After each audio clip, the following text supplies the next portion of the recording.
What's up, everyone? Welcome into another episode of Locked On Bucks, and today we're talking player tiers. Our good friend Seth Partnow has done his annual player tiers, and there's a number of Bucks players that fit in this 125 player rankings or tier system. So we're going to discuss whether it all makes sense from a Bucks perspective. There's a few little contract bits and pieces today as well, so we can get into that. Let's get started. You are Locked On Bucks, your daily Milwaukee Bucks podcast, part of the Locked On Podcast Network, your team every day. Welcome to Locked On Bucks. I'm your host, Kane Pittman. You can see and hear me on this show Monday to Friday, at least for a few more weeks until we get into off-season mode. And also find my work over at ESPN alongside me for the Bucks Radio Network. He is in off-season mode, except for Locked On Bucks. It's Justin Garcia, of course. We thank you for making Locked On Bucks your first listen, potentially your first watch if you're with us on YouTube, and subscribing and following and commenting in the YouTube comments and all those types of things. We have a lot of fun in there every day. But Justin, before we get into the tiers, Pat Connaughton, official. Serge Ibaka, official. So those deals have come through. I think we obviously expected that this was going to happen, but as we said, that's 14 guaranteed deals on the roster now. There could be some movement. And we're potentially a 15th spot. I know John Horst spoke to Eric Name about Jordan Nwora. Lindell Wigginton, you're talking about a all-summer league second teamer without a deal with the team. So, for the most part, it feels like the excitement's done for the Bucks this offseason. Yeah. For the group that is not the running it back version of the Bucks, even though it's basically the same team except the addition of Joe Ingles. And somebody today had asked me too about the Bucks because the local radio station, we had our golf outing on the ESPN site earlier today. Yeah. And someone there asked me about Serge Ibaka and why even bring back Serge Ibaka? What's the deal there?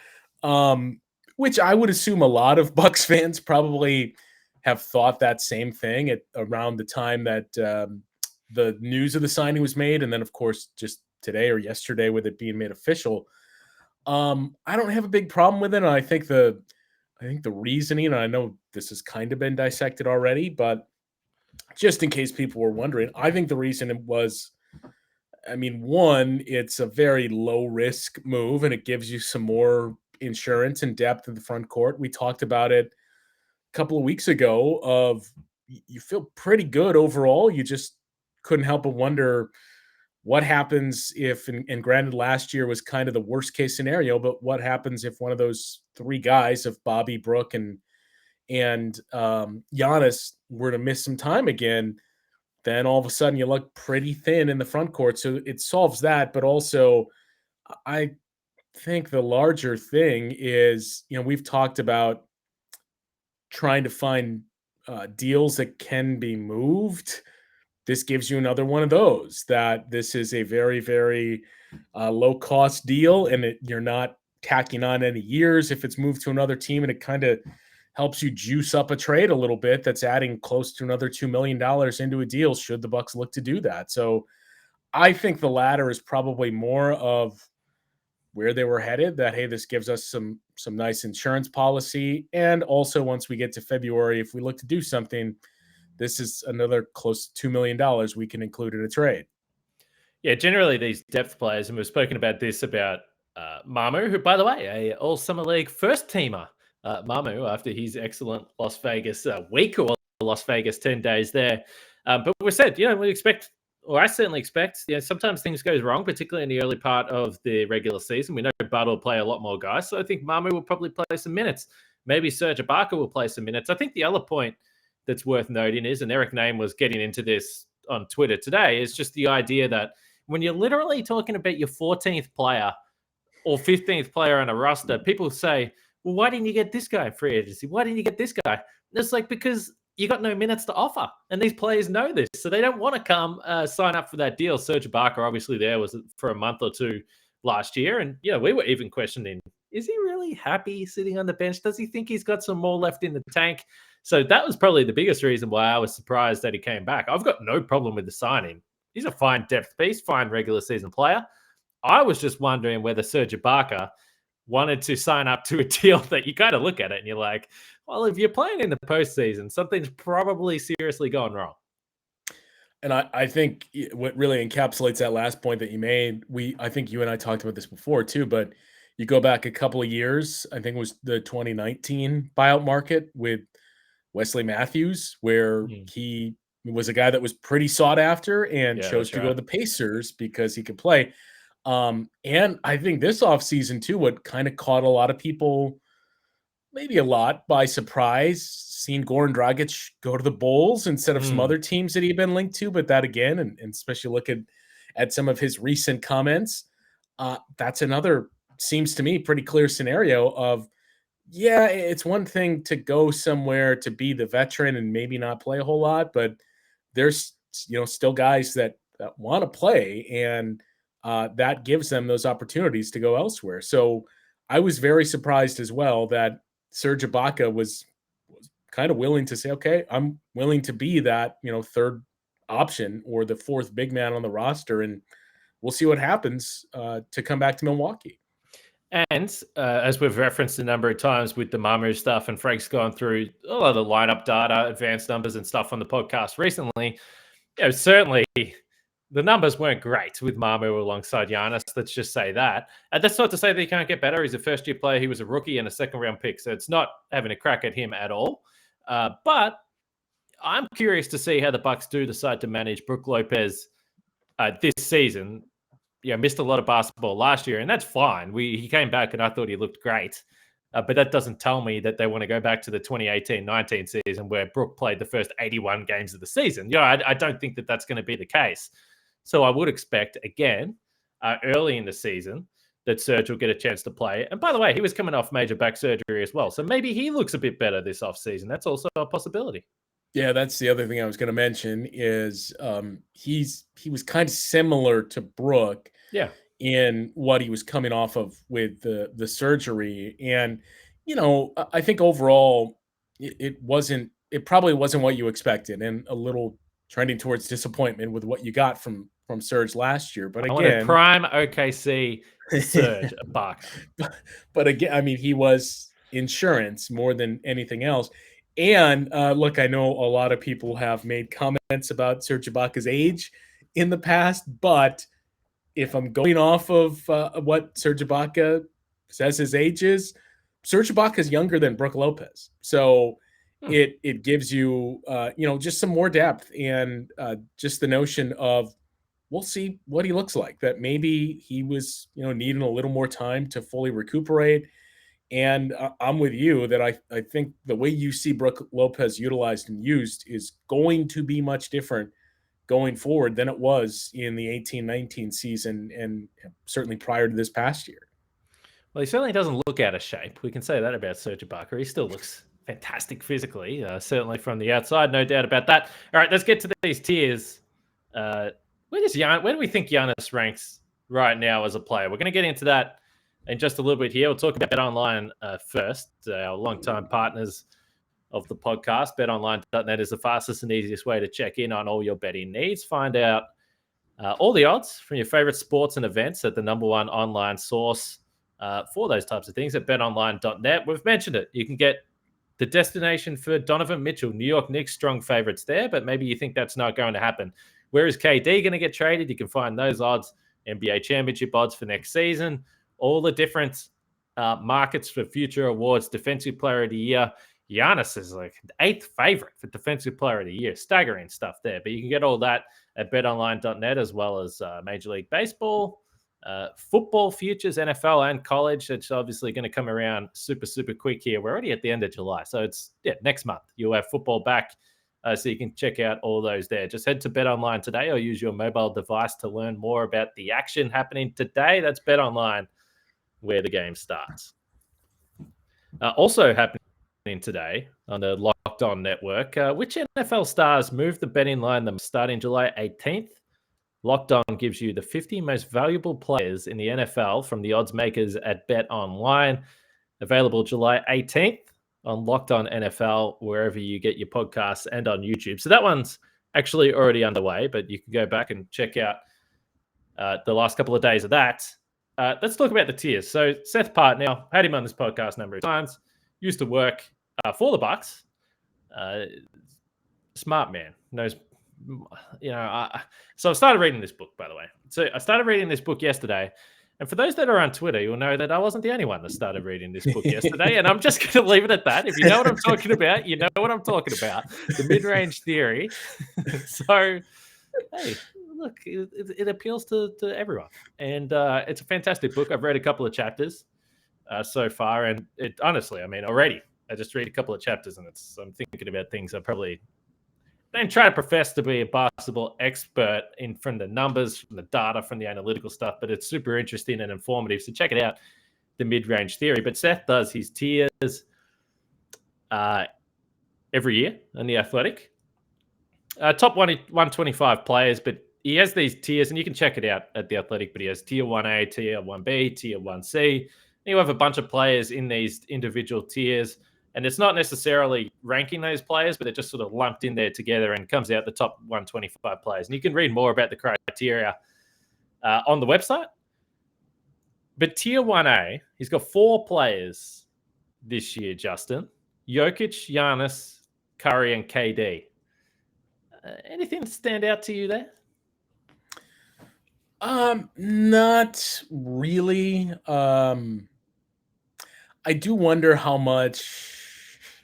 It'd be curious to ask Seth how much this tier changed through the course of the year, because I think for most of the season, Kevin Durant was in that mix, and I think a lot of people even say Joel Embiid is in that mix for the 1A. The Steph Curry, I don't have a problem with, but that was the one that moderately surprised me, that I assumed he would have been in that 1B category. But the rest of the list, I mean, I think you would look at that and say, these entering the season, these are the 4 best players on the planet. These 4 guys, and Jokic, Giannis, Steph, and Kevin Durant. So just for the information's sake of our viewers and listeners, and again, check out the full list, but 1B, you've got Joel Embiid and Luka Doncic. Doncic, I think, is making a case for 1A, certainly. And then 1C, you've got Kawhi and LeBron James. Now, the cool thing about this list that he's got up at The Athletic is that it's got where they were for 2021 and where they were for 2020. So he's been doing these tiers for a few years now. So Giannis is actually the only player that's been 1A the whole way through, which makes sense. There's an MVP there, that first year title, and finals MVP the year after. So, yeah, reasonable case. And I honestly think, I don't know if you have any argument for this, but I think by the time we got to the end of the postseason this year, and I was just went back and looked at the numbers again, and we understand last year was a little more definitive. Finals MVP, you win the title, absolutely crush any of the question marks in emphatic fashion. Beautiful stuff. If you're a fond listener of this podcast. And this year, though, even though the Bucks got eliminated in the second round, he finished the postseason first for scoring. It was tied first. I think there was another play there, but 31.7 points per game. Second in rebounds, 14.2. So just putting up 32 and 14 per night. He was 5th in assists for 6.8 per game. He was top 10 in blocks as well. So, I mean, the point being that, yes, the Bucks only, and it's kind of funny that we look at this now and everyone's just decided, for the most part, Giannis is undisputed best player in the world. I don't think there's an argument. You can put these tiers and that's fine. Like, these players are all time. So I've got no issue with it. But I think most people admit now or come to the conclusion that Giannis is the best player in the world. It's just so funny that this year, the postseason, they're like, yeah, well, they were second round, but Chris wasn't there. But look at the numbers. He's a dominant playoff performer, and it's just, it changes. You just get that one title, have that finals MVP performance, and now everyone's on board. So I think Frank mentioned it a few times this year, but the beauty of at least watching the Bucks this year is that you didn't have to worry about the narrative because nobody cared. Everyone's like, well, we've already seen it. He's already climbed the mountain. Yeah, he can't do anything to harm himself really going forward. That all he can do is add to his legacy of certainly Bucks history, where you view him and Kareem, but all-time great. That, I mean, we're reaching the point that as he continues to chip off more and more milestones, is when you have the conversation of, is he a top 15 player? Can he start to reach potentially top 10 all time with what he's doing? And that's what stood out to me when we look at the ones specifically from Seth's tiers here. Was Giannis, as you mentioned, consistently being in that top group of individuals as a 1A each of the 3 years that Seth has done this. The Kawhi one was probably the most interesting to me, because I don't, have issue with it, but it's clear that it's based on what we've seen from Kawhi Leonard and how this position is arguably the most important now in the game. This is where we're ranking him, but it does kind of feel like a wait and see, that it's been a while since we've seen Kawhi Leonard play, that we're just going off of what he last was.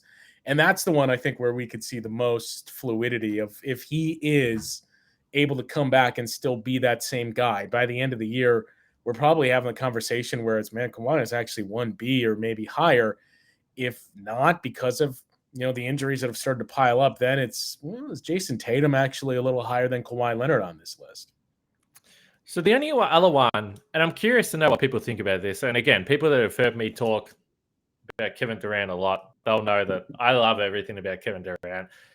Perhaps particularly the social media stuff. I love the fact that he's just like going at people all the time. Like, I just think it's fantastic content. And he's not afraid. He's not afraid to say stuff, and he's open and honest, which I really appreciate. Realistically though, he's played 88 games in the regular season over the last 3 seasons. Out of, whatever it was, 230. I know there was a couple of shortened seasons there, whatever. 34. I've got it here right now. So he's, how old is he right this second? 34 in a couple of months' time. I wonder where he's going to be next year, if he has another season where there's a few injuries there. Because I do find the conversation around what are you trading for Kevin Durant really interesting. And I don't really know who to compare it to. Maybe LeBron, like if you go back a few years ago. So the interesting thing is that I hear all these conversations about, would he go to Toronto? It's like, well, if you're Toronto, there's no way you can throw Scotty Barnes in there. He's a future Hall of Famer. He's a future 10-time All-Star. I was like, okay, well, this seems to be the consensus. But I was thinking to myself, like, you have to take a gamble. So say if you're the Bucks, so Giannis has, had 8 years in the NBA now? 8 or 9. And if you said after 2 years of Giannis, and you're seeing everything that you can see, and you're seeing all the potential is there.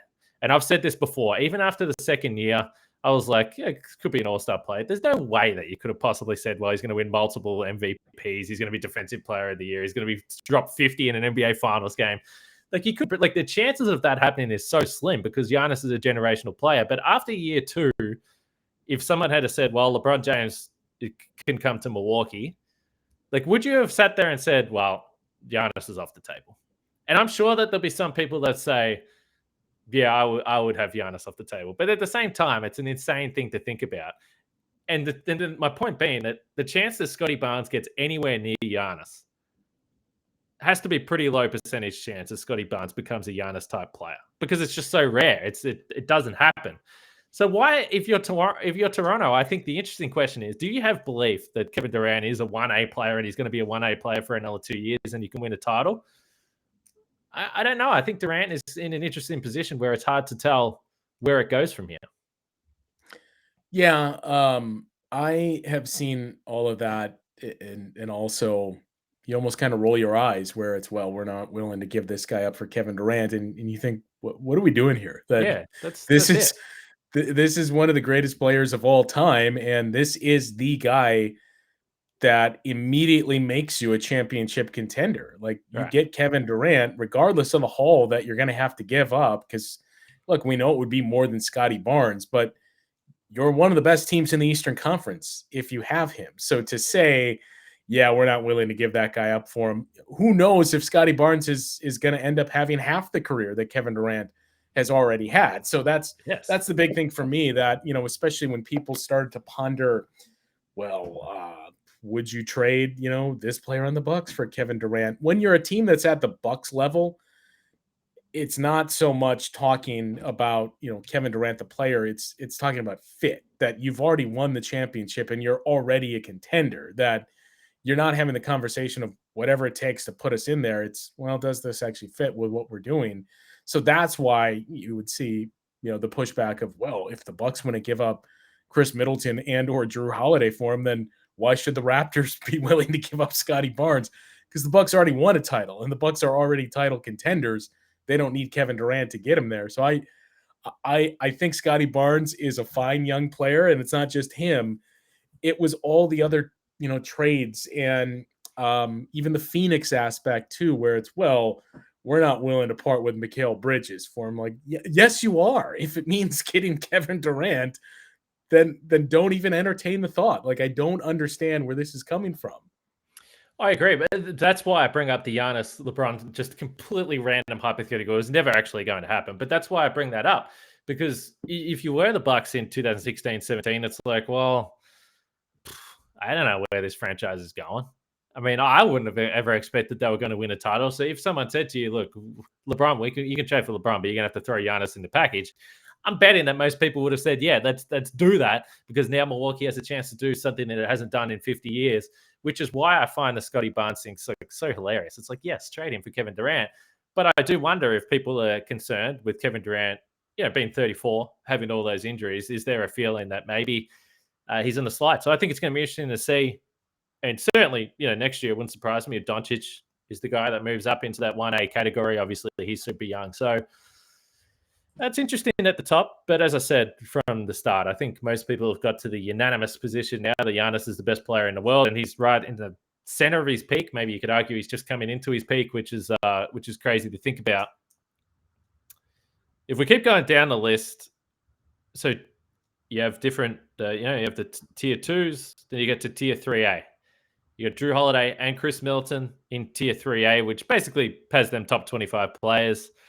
The other players that are in tier 3A, Jaylen Brown, Bam Adebayo, and Kyrie Irving. And Kyrie Irving, he's obviously taken a bit of a hit here, because it's difficult to really picture where he is.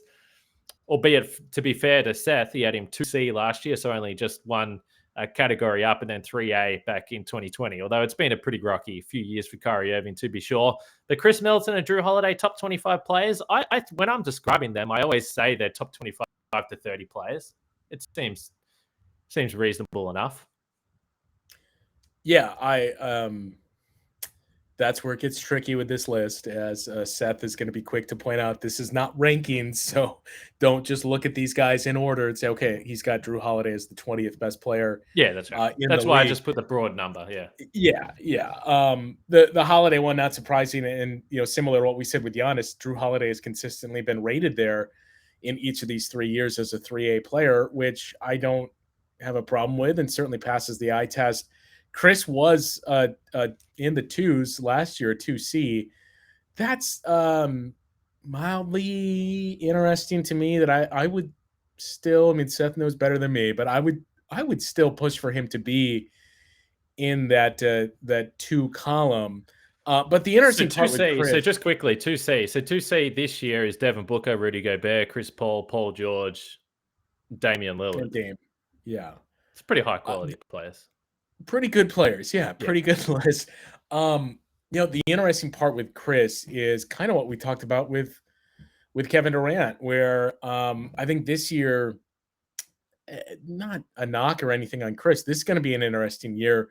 Yeah. One, he's coming off the knee injury and an under the radar wrist surgery as well.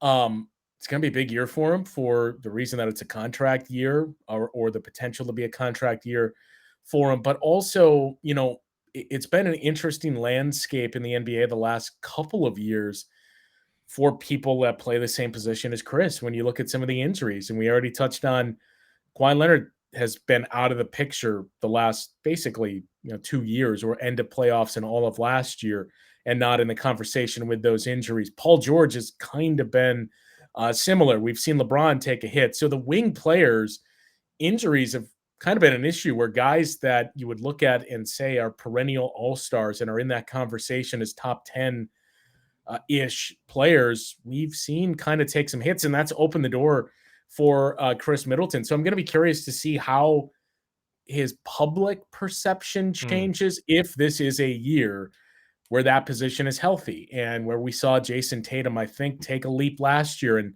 his emergence all throughout the postseason and in the finals. If Kawhi Leonard is able to return to form, and if Kevin Durant, another guy that I didn't really mention, but you talk about the injury-shortened seasons, that's opened the door as well. So that's going to make for an interesting year for Chris. I think he and Drew Holiday are basically the same caliber player. I may not Chris like a nudge higher, but I think, to see them in the same tier makes a whole lot of sense to me, and especially in the group that Seth has assigned him to, where their peers are basically, Bam Adebayo, Jaylen Brown, and the interesting ones you noted, Kyrie Irving. So as we go down, there's only one other Bucks player in these in this year's tier list, I should say, and it's Brook Lopez. He's in the 4B category. That's pretty consistent with where he's been in other years, which is interesting because he missed most of last regular season. Although, as we noted, certainly in my opinion, he came back and looked fantastic. There were certain situations where I'm not sure how this works personnel-wise, but I thought he was great. I thought he looked fantastic when he came back, so it makes sense he's around the same category. Also could be a big year for him. I mean, we keep talking about it, but is there a drop-off at some point there? I think he's in a fine spot here on the list. It's interesting though, because the other big man, and I compare it by guys that play the same position, because otherwise it's too difficult. But the other big men that are in this 4B category, so Jonas Valanciunas, I think pretty good player. Miles Turner, I think Brook Lopez is pretty comfortably a better player than Miles Turner, but and Kristaps Porzingis is also 4B. But then again, if I go up to 4A, so I'm like, would I move Brook Lopez up to 4A? But then you're looking at Sabonis, DeAndre Ayton, who I'm fine to concede at this point in time. But with the combination of age, what they can bring to the table, I think I'm fine with Brook here. In the end, it equates to being a top 85-ish player. I think you could argue, before the back injury coming off the title, he'd probably be a bit higher than that. But I'm fine with it. It makes sense to me. Yeah, it's an interesting group that we see Brook in, and the easy comp too, as you noted, is the Miles Turner. I agree with your assessment, but I would say be careful, because I think a lot of Bucks fans don't feel the same way. That's the name that has come up the most throughout the past couple of years. But just looking at the bottom of the list, or the groups, I should say, the natural inclination for me was to immediately go to the bottom and see, okay, who are some of the guys that barely made the fives here? Guys like Joe Harris and Alex Caruso's in there. Norm Powell, our old friend, is in there as well. But looking down there, Grant Williams was a 5A. So let's cut to the chase here. No Bobby Portis, no Pat Connaughton. Surprising. Yeah. A little bit, yeah. And, then you immediately jump to, okay, who's the guy that the Bucks have that is most likely to be that missed the cut, that's most likely to be included in these tiers 1 year from now, when and if Seth Partnow does them again. Beauchamp 1A? Well, that's where my mind kind of wandered to, because Bobby Portis and Pat Connaughton are kind of the obvious. I do wonder how much of it is, kind of like the conversation we had last summer about PJ Tucker's a good fit with contenders. He seemed like a perfect fit with the Bucks. Pat Connaughton, I think, is basically a good fit on any team he would go to, especially contending teams.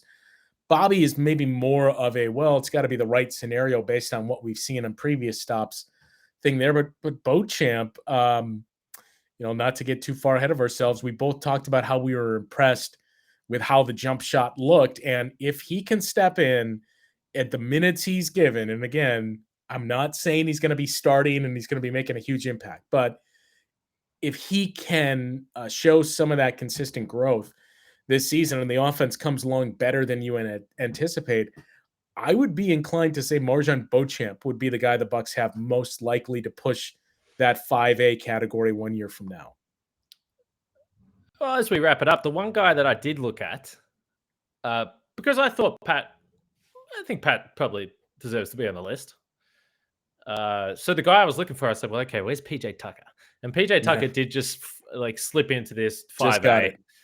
And it's a huge group of players there. And I'm not going to, lose my mind over the fact that Pat Connaughton's not in tier 5. Like it's not that important to me. But it is interesting. I mean, we talk about a guy that even if you just flat out look at the contract value, we've spoken about it, PJ Tucker, 10 sort of plus million to play with the Philadelphia 76ers. And then we look at the contract value of Pat Connaughton for two guys that, and I'm not, I'm not trying to say Pat's done as much defensively as PJ does over the course of his career. I'm not saying that at all. But we discussed it on the show last week or when the Pat deal came out that I do think, when you look at the money that Pat's getting per year, and if you want to spread it out over the 4 years, about 6.5, somewhere around there per year, compared to PJ signing the 10 plus mil for the next 3, I think they're comparable players for the role that they're going to be asked to play for their teams moving forward. And again, I'm taking into the account that PJ is 37 and going to be 38, 39, moving into his 40s. So yeah, that was one that did surprise me. Again, I don't think it's a big deal, but I thought Pat, with what he's been able to do the last few years, might sneak in there. And hey, who knows? Maybe he was tier 5B. Maybe he was player 126. Well, for me, the more obvious comps, and I wouldn't say head scratchers, but what you would point to in regard to Pat are the names that stood out to me the most near the very bottom of these groups. Alex Caruso made it in as a 5A, and Marcus Morris, certainly. Quentin Grimes, though, 1 year in the league and pretty identical numbers to what Pat Connaughton has done throughout his Milwaukee career. Those two and Marcus Morris were the ones that really kind of would circle and say, well, what does Pat not do that these guys are doing? Yes, well, that's it. And, Seth, I'm not saying he does this subconsciously, but you don't want to be seen to. You can't have the whole Milwaukee Bucks roster in there. You do if you put yourself out there and do a tier system like Seth does. Every fan base wants to accuse you of making some sort of mistake. So I have to honor the courage for Seth to keep doing this tier list and then bracing himself for the feedback to come. But it's certainly fun for us because we get to discuss. Ultimately, we get to discuss the fact that we think Giannis is the best player in the world. So we'll take any excuse to do that. That's for sure. Camille's back tomorrow. We'll be talking some more Bucks stuff. There's always news going on around the league, so we'll find something to talk about. Make sure you check out that episode there. And Justin, you did the back-to-back last week. I'm giving you one podcast week. We don't want to overwork you. Yeah, but before you know it, I'm going to have to kind of get back on that treadmill because we're basically 2 months out from training camp starting, and things are really starting to pick up. So before you know it, it's going to be here. I hope so. I'm ready. I'm already bored. I'm bored. I want to watch some basketball. So let's hope that it comes around quickly. But make sure you check out the Locked On NBA podcast as well. Like Locked On Bucks, that'll run through the off season, so you'll be able to keep up with all the stuff going on around the rest of the NBA. Who knows what's happening with the Nets? Who knows what's happening with the Lakers? I'm sure they talk about it on there. I don't know. Go listen to it after you listen to Locked On Bucks. And as I said, Camille will be with me tomorrow. So we'll speak to you guys then.